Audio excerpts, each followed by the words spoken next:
ایک جنگل میں بہت سارے خوبصورت پرندے رہا کرتے تھے، تو وہیں پر کچھ باز ایک درخت پر بیٹھے ہوئے تھے کہ اچانک سے تیز بارش شروع ہو گئی۔ ایک باز بولا، یہ کیا اتنی تیز بارش؟ تو بڑے باز نے کہا کہ اس موسم میں بھی بارش نہیں ہوگی تو کب ہوگی؟ اتنی دیر میں ایک گدھ منہ میں کبوتر دبائے اڑتا ہوا چلا آیا اور مزے سے بیٹھ کر کبوتر کھانے لگا۔ باز نے کہا، اتنی تیز بارش میں تمہیں کہاں سے کبوتر مل گیا اور تم دعوت توڑ رہے ہو؟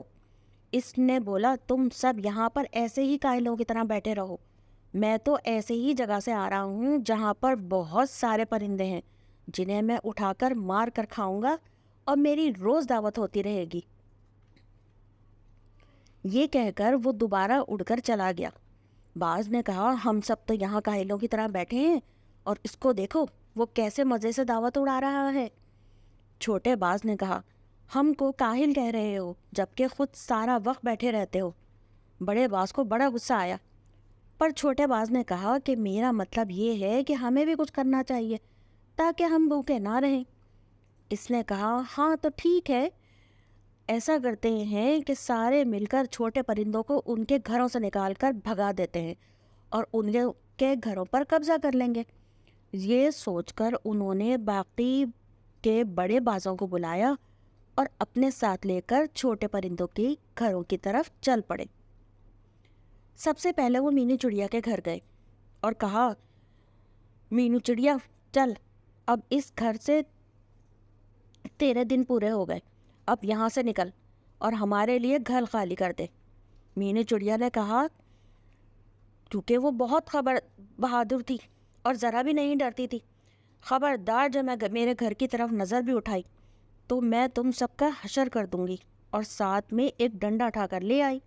ڈنڈا دیکھ کر باز بری طرح ڈر گئے اور وہاں سے اڑ کر سیدھے رامو چڑیا کے گھونسلے کی طرف آ گئے اور باہر سے آواز لگائی، او چڑیا، باہر نکل، یہ گھر خالی کر۔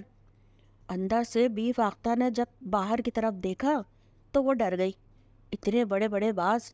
اس نے بچوں سے کہا کہ دیکھو بچوں، میں نے تمہیں اڑنا سکھایا ہے، تم لاڈو آنٹی کی طرف چلے جاؤ جب تک میں ان کو روکتی ہوں، بعد میں بھی آ جاؤں گی۔ بچے دوسری طرف سے نکل گئے اور لاڈو باز کا مقابلہ نہ کر سکی اور باز نے اس کو مار دیا۔ دوسری طرف رانو چڑیا بچوں کو لے کر کالو بھیا کی طرف دوڑی۔ اس نے سارا ماجرا کالو بھیا کو سنا دیا۔ کبے نے یہ سن کر کہا، ہاں مجھے یہ سب خبر مل چکی ہے، چلو ہم گونگا ماسی کی طرف چلتے ہیں، اور تمام پرندوں کو جمع کر کے وہ گونگا ماسی کی طرف چلے گئے۔ گونگا ماسی کے پاس جب پہنچے تو بارش انتہائی تیز ہو رہی تھی۔ گونگا ماسی سب کو دیکھ کر حیران رہ گئی کہ اتنی بارش میں تم سب یہاں پر کیا کر رہے ہو؟ مینو چڑیا نے گونگا ماسی کو تمام حال کہہ سنایا۔ گونگا ماسی نے کہا، تم سب پریشان مت ہو، اس کا میرے پاس ایک حل ہے۔ وہ ایک اپنے گھر کی طرف تمام پرندوں کو لے گئی اور وہاں پر اس نے دکھایا کہ اس نے بڑے بڑے مشروم لگائے ہوئے تھے جو کافی ٹائم پہلے اس نے وہاں پر کاشت کیے تھے۔ اس نے تمام پرندوں کو کہا کہ تم سب اس مشروم کے گھروں میں رہو، اس کے بعد ہم کوئی حل سوچیں گے۔ تمام پرندے مشروم کے گھر میں رہنے لگے۔ کچھ دنوں کے بعد پرندوں کے بچوں نے کہا، آخر ہم کب تک یہاں پر رہیں گے؟ اس کا کوئی نہ کوئی تو حل ہونا ہی چاہیے۔